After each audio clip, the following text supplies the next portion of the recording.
আমরা মানবজাতি কি সবাই আসলে এক পরিবারের সদস্য? মানবজাতির ডিএনএ ম্যাপ কি প্রমাণ করে আমাদের মূল উৎস নিয়ে? আমরা আদি পুস্তক 10 অধ্যায় দ্বারা এই প্রশ্নের উত্তরগুলি জানার চেষ্টা করব। নমস্কার প্রিয় বন্ধুরা, আমি মলয় দাস, জিজাস লাভ বাংলা চ্যানেলের পক্ষ থেকে আপনাদের সকলকে আরো একবার জানাই আন্তরিক স্বাগতম। বন্ধুরা, আজ আমরা আবারও আমাদের ধারাবাহিক বাইবেল পরিক্রমা সিরিজের একটি নতুন পর্ব নিয়ে গভীরভাবে অধ্যয়ন করতে চলেছি। এই সিরিজের আগের ভিডিওগুলি দেখতে চাইলে উপরে দেওয়া আই বাটনে ক্লিক করে প্লেলিস্টে গিয়ে দেখতে পারেন। চলুন আমরা একসাথে ঈশ্বরের বাক্যে দৃষ্টিপাত করি। বাইবেলের আদি পুস্তক 10 অধ্যায়কে জাতিসমূহের তালিকা বলা হয়। মহাপ্লাবনের পর নোহের 3 পুত্র শেম, হাম ও জাফত, এদের থেকে কিভাবে পৃথিবীতে নতুন করে মানব জাতির বিস্তার ঘটেছিল, এটি তারই একটি ঐতিহাসিক ও বংশানুক্রমিক বিবরণ। এটি কেবল নামের তালিকা নয়, বরং বিশ্বের বিভিন্ন জাতি ও ভাষার উৎপত্তির একটি ঐতিহাসিক মানচিত্র। ঈশ্বর নোহকে বংশবৃদ্ধির যে আশীর্বাদ করেছিলেন, এই তালিকাটি তারই বাস্তব প্রতিফলন। আসুন আমরা এই বংশ তালিকার ভৌগোলিক বিভাজন এবং স্থানগুলো নিরীক্ষণ করি। প্রথমত, জেফতের বংশধর যারা উত্তর ও পশ্চিমে জাতি ছিল, যা আমরা আদি পুস্তক 10 অধ্যায় 1 থেকে 5 পদে পাই। জেফত ছিলেন নোহের জ্যেষ্ঠ পুত্র। তার বংশধররা মূলত ইসরায়েল থেকে সবচেয়ে দূরে ইউরোপ, এশিয়া মাইনর, তুরস্ক এবং ক্যাসপিয়ান সাগর সংলগ্ন উপকূলীয় অঞ্চলে বসতি স্থাপন করে। যেমন গোমর আসিরীয় রেকর্ডে এদের গিমিরাই বলা হয়েছে।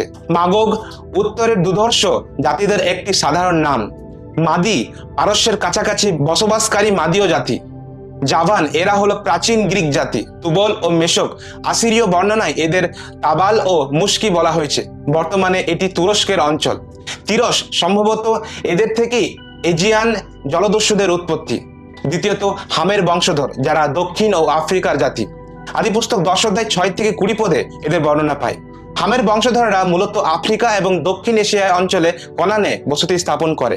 তারা প্রাচীন বিশ্বের শক্তিশালী সব সম্রাটকে গড়ে তোলেন, যেমন কুশ ইথিওপিয়া ও দক্ষিণ আরব অঞ্চলে বসতি করে।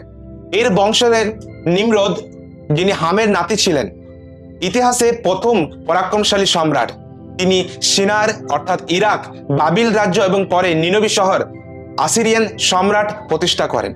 তাকে ঈশ্বরের বিরুদ্ধে বিদ্রোহী ও দুর্ধর্ষ শিকারী বলা হয়েছে। এই বিষয়ে আমরা পরবর্তী পর্বে দেখব।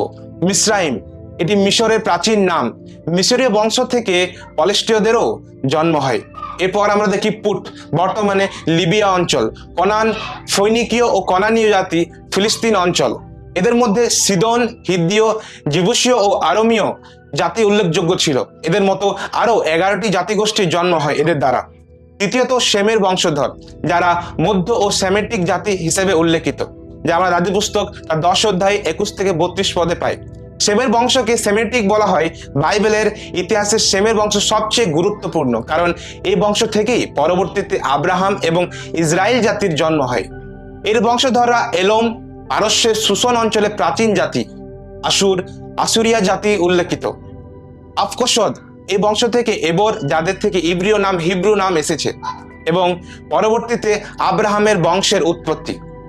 লুদ, লুদীয় জাতি। অরাম, সিরিয়া ও মেসোপটেমিয়ার আরামীয় জাতি। এরা মূলত জর্দন নদীর পূর্ব দিকের পাহাড়ি অঞ্চল এবং মেসোপটেমিয়ার উর্বর অর্ধচন্দ্রাকৃতির অঞ্চলে বাস করত।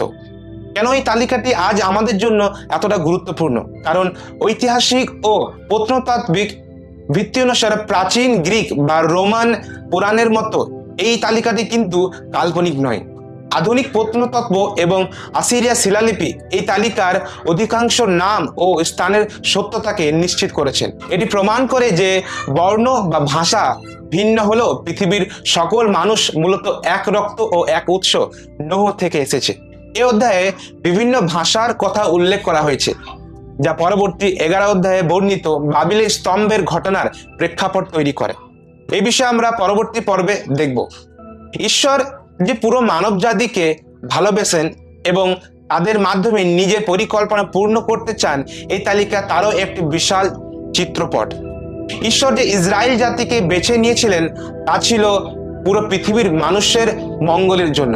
আদি পুস্তক 10 অধ্যায় থেকে যদি আরো গভীরভাবে বুঝতে চান, তাহলে নিচে দেওয়া ডেসক্রিপশনে থাকা গুগল ফর্মের মাধ্যমে আপনাদের প্রশ্ন বা প্রার্থনা বিষয়ে আমাদের লিখে পাঠান।